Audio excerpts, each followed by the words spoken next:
Creating rounded progress bars with flag icons and metric values in Tableau visually communicates the portion of a metric contributed by each category, and this makes comparisons across the categories intuitive. I'll start by creating rounded progress bars to represent the portion of sales contributed by each country. To create these rounded progress bars by location, I'll start by adding country to the rows. And since I want these to be rounded bars, I'll add measure values to the columns, and I'll do this twice. And since these are going to represent the portion of sales for each location, I first need to create a calculative field for the location percent. This will just be holding fixed the country, take the sum of sales. Then divide that by holding fixed the sum of sales. So this is taking the total sales for each country and dividing it by the total sales for all countries. Within the measure values, I'll type 0 and I'll type 1. And I want to change the sum of 1 to be the average of 1. Then I'll remove all the measure values that are not the 0, the 1, and the location percent.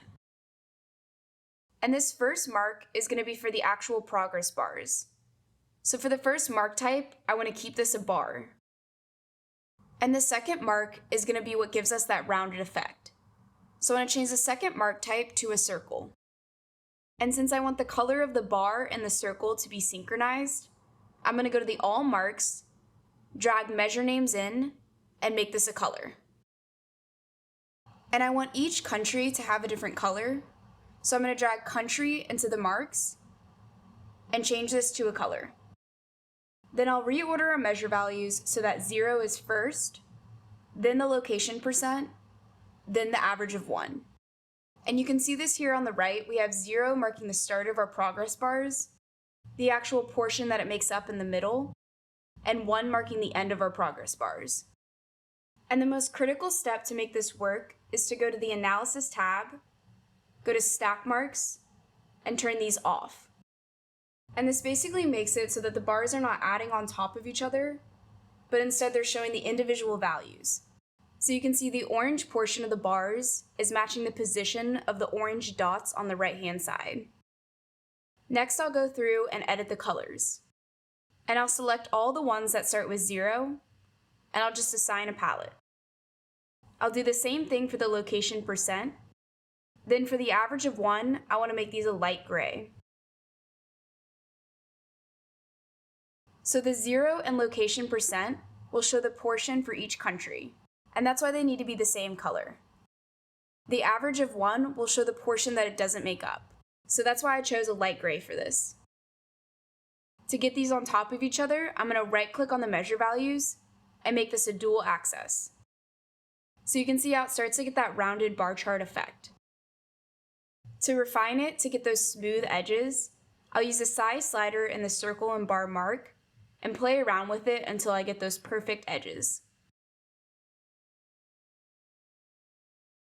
And you might have noticed over here on the right, we're missing our circle end.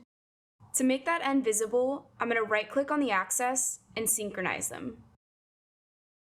And just for demonstration purposes, on the second mark, I'm going to add measure names in and make this a label.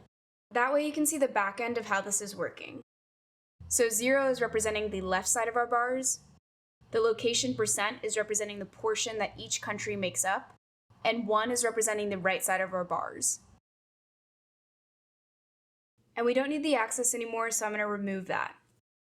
Next, I want to parse these down to just the top 5 countries. So I want to filter the country, choose top, and do this by field. I'll do the top 5 using the location percent and taking the average. And I want these bars to be from largest to smallest. So I'm going to right-click on country and sort it. I'll sort by a field and choose location percent as a field.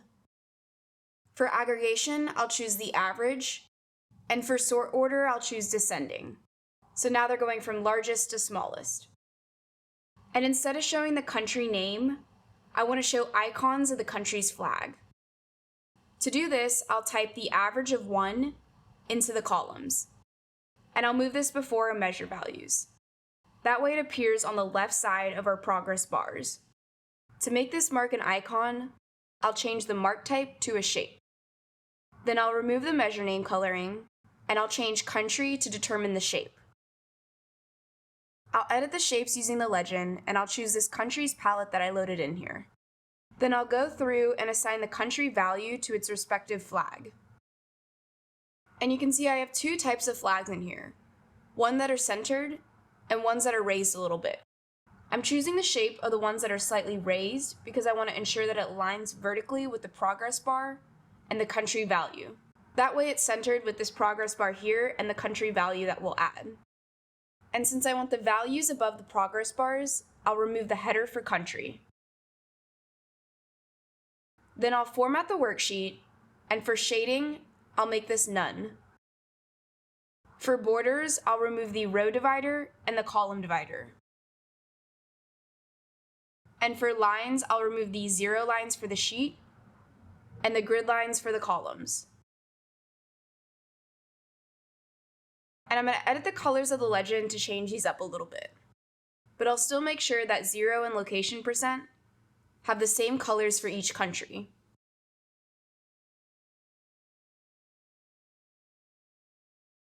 Then I'll use the size slider in the shapes mark to increase the size of our flag icons.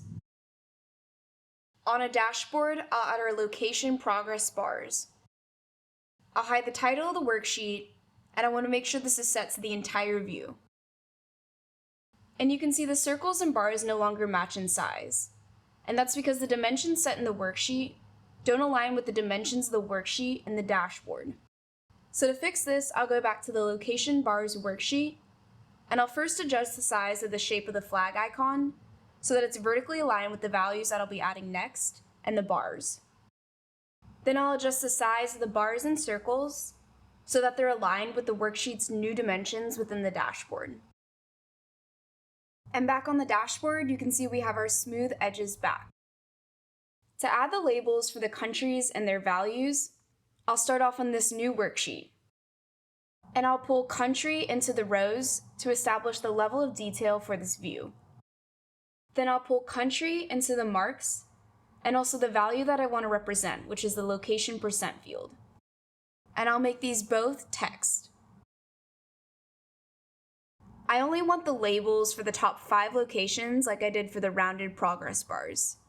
So I'll go to that worksheet and I'll right-click on country within the filters. Then I'll choose to apply this to a selected worksheet, and I'll choose our location values worksheet. So now we're only looking at the top 5 locations based on sales. Since location percent represents the portion of sales that each country makes up, I'm going to right-click Format and change this to a percentage with no decimals. And just like I did for the rounded progress bars, I'm going to sort the country and do this by the location percent field. And I want this in descending order so it goes from largest to smallest. And we already have the country within the marks, so I'm going to remove the country header. The benefit of creating these within the marks rather than the view is it's highly customizable. So I'll click on text within the marks and edit it. Then I'll move country before location, and I'll make these both Tableau medium. I want to align country on the left and the location percent on the right. Then I'll make country a little bit bigger. To format the worksheet, I'll first remove the shading and the row banding. Then for borders, I'll remove the row divider. So now we're left with just our labels, which I'll add to a dashboard. I'll hide the title of the worksheet, and I want to set this to the entire view. Then I'll position this so that the country values are above the progress bars, and the portion of sales metric is to the right of the rounded bars. And this is why I put the country and values on different lines with different alignment while formatting the text within the marks. And to get the flag icons aligned with the country labels in the progress bars, I'll go back to the location bars worksheet and increase the size of the shape. Under color within the marks, I'm also going to decrease the opacity since the rest of my dashboard uses muted colors. And I'm going to go back and increase the size of the shape a little bit more. And you can also see the icons are kind of far from the progress bars. To move these closer together, I'm going to right-click Show Header on the average of 1. I'll edit the axis for the average of 1, and I'm going to decrease the fixed end.